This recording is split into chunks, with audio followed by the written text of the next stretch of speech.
स्वयंसिद्ध सद्गुरु के बाद ब्रह्म विद्या के प्रचारक के रूप में अभ्यासित सद्गुरु का आगमन होता है।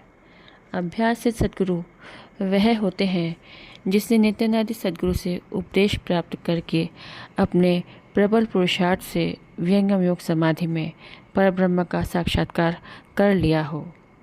अभ्यासित सद्गुरु वह हैं जिसे सद्गुरु पद पर लोभ मोह में फंसे हुए बद्ध जीवों को मुक्त करने के लिए नित्यानंद सद्गुरु ने व्यक्त रूप से पदासीन किया हो।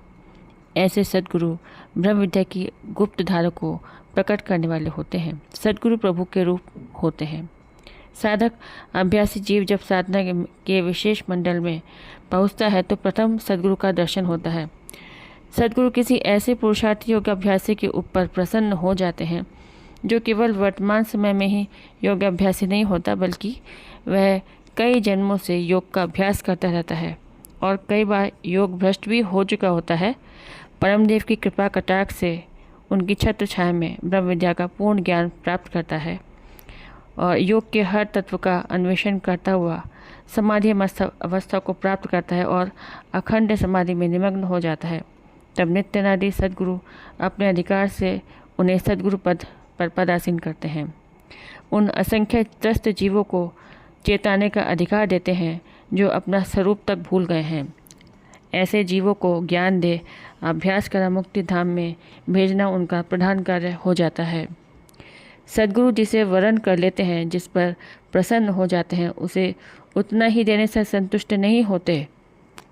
सद्गुरु सत्ता नित्यानंद सद्गुरु ने अभ्यासित सद्गुरु सदाफल जी महाराज को जगत गुरु पद पर आसीन किया और बद्ध जीवों को मुक्त करने का अधिकार दिया और आदेश दिया कि अब आज से आप ब्रह्म विद्या के मातंड हुए।